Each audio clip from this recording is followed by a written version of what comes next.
연금이면 괜찮겠지라는 착각이 만든 씁쓸한 현실. 30년을 꼬박 일했는데 은퇴하면 좀 편하게 살아도 되겠지. 많은 공무원들이 그렇게 생각합니다. 정년까지 성실히 일했고 국민연금과 공무원연금이 있으니 나름 안정된 노후를 보낼 수 있을 거라 믿습니다. 하지만 현실은 그리 간단하지 않습니다. 퇴직금을 별도로 받지 못한 일부 공무원들은 은퇴 후 수입이 오직 연금뿐인 상황에 맞닥뜨립니다. 문제는 그 연금이 생각보다 적고 생활비와 물가 상승률을 따라가지 못한다는 거죠. 자녀 교육비, 노부모 병원비, 본인의 건강 문제, 그리고 늘어나는 고정비 어느새 손에 쥔 돈보다 나가는 돈이 많아지고 숨이 턱 막히는 순간이 옵니다. 오늘 이야기할 주인공은 57세에 정년퇴직한 한 전직 공무원입니다. 그는 은퇴 후 2달 만에 아무에게도 말하지 못한 채 아내 몰래 다시 일터로 향했습니다. 왜 그랬을까요? 은퇴 후 그의 삶엔 무슨 일이 있었던 걸까요? 연금은 기초일 뿐 전부가 아니다. 공무원 연금은 예전보다 삭감됐습니다. 과거에는 퇴직 전 월급의 7,080% 가까운 금액이 나왔다면 지금은 4,050% 수준으로 줄어든 분들도 많습니다. 이마저도 세금, 건강보험료 등 공제 항목을 제외하면 실제 수령액은 더욱 줄어들죠. 게다가 퇴직금을 별도로 받지 못한 경우 초기 목돈마저 없기 때문에 새로운 삶을 시작할 자본도 부족합니다. 많은 이들이 그래도 매달 연금이 나오니 괜찮겠지라고 생각하지만 그건 물가가 멈춰 있을 때 이야기입니다. 지금처럼 물가가 고공행진하고 자녀가 여전히 부모의 지원을 필요로 하는 상황에서는 연금만으로는 안정적인 삶을 보장하기 어렵습니다. 2. 자녀 뒷바라지의 끝은 없다. 요즘 은퇴자들에게 자주 들리는 말이 있습니다. 아이들이 다 컸는데도 왜 아직도 돈이 이렇게 많이 들지? 대학 등록금, 자취비, 취업준비, 결혼지원금, 심지어 손주 육아까지. 자녀가 성인이 돼도 부모의 경제적 역할은 끝나지 않습니다. 한편으론 손주를 돌보며 용돈을 받는 할머니 할아버지 알바라 불리는 형태도 많지만 대부분은 무보수에 가깝습니다. 자녀 한 명이 완전히 자립하는 데까지 드는 비용은 평균 1억 원 이상.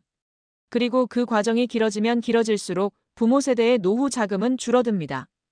결국 연금만으로는 자녀 뒷바라지와 동시에 자신의 노후 생활비를 충당하기엔 역부족입니다. 57세 퇴직 후 2달, 다시 새벽 출근한 공무원. 박종민 가명씨는 지방 중소도시에서 근무하던 전직 공무원이었습니다. 57세 정년 퇴직을 하며 이제 좀 쉬자는 마음으로 집안 정리를 했고 매달 180만 원 정도의 연금을 받기 시작했습니다. 처음엔 괜찮을 줄 알았죠. 하지만 곧 현실이 덮쳐왔습니다. 아직 대학생인 둘째 자녀의 등록금과 자취비, 거기에 월세, 관리비, 부모 병원비, 차량 유지비 등까지 합치니 고정비만 250만 원이 넘었습니다. 통장을 보면 한숨만 나왔고 마트에서 물건을 짚는 손도 망설여졌죠. 결국 박 씨는 가족에게 알리지 않은 채 지인 소개로 물류센터 아르바이트를 시작했습니다. 새벽 4시에 나가고 오전 9시에 돌아오는 5시간짜리 일이었죠. 허리도 아프고 체력도 딸렸지만 가정의 평화를 지키려면 이 방법밖에 없었다고 말합니다. 그는 지금도 아내에게 말하지 않았습니다. 한때는 내가 가족을 책임지는 사람이었는데 지금은 내가 우리 집에서 가장 먼저 깨어 일하러 나간다는 걸 알면 아내가 얼마나 마음 아파할지 알기에. 30년 공직 생활 후 아파트 경비원이 된 60세 김 선생님. 김성진 가명씨는 교육청에서 30년 이상 일한 전직 행정공무원이었습니다. 학교 행정 업무를 총괄하며 교사와 학부모 사이에서 누구보다 바빴던 그는 은퇴하면 손자도 보고 여행도 다니자는 꿈을 품고 있었습니다. 하지만 현실은 그 반대였습니다. 퇴직금을 받지 못했고 연금은 세후 170만 원 수준. 아내와 둘이 사는 집의 관리비와 생활비만 해도 220만 원. 사정이 빠듯해지자 지인의 소개로 아파트 경비 일자리를 알아보게 됐고 60세에 유니폼을 입고 다시 출근을 시작했습니다. 그는 이렇게 말합니다. 솔직히 처음엔 자존심이 상했죠. 전엔 공무원증 내밀면 다들 깍듯이 대했는데 지금은 주민들에게 고개 숙이며 인사해야 하니까. 근데 이렇게라도 수입이 있어야 집안에 웃음이 생기더라고요. 몰래 배달일 시작한 58세 여성 공무원. 박은주 가명씨는 58세까지 시청에서 근무했던 여성 공무원입니다. 남편과 함께 정년을 맞이했지만 그녀는 연금 외 수익원을 아무것도 마련해두지 못했죠. 퇴직금도 따로 없었습니다. 은퇴 후 부부 연금 합산이 320만 원. 겉으로 보면 괜찮아 보일 수 있지만 실상은 매달 마이너스 통장에 손이 가는 상황이었습니다.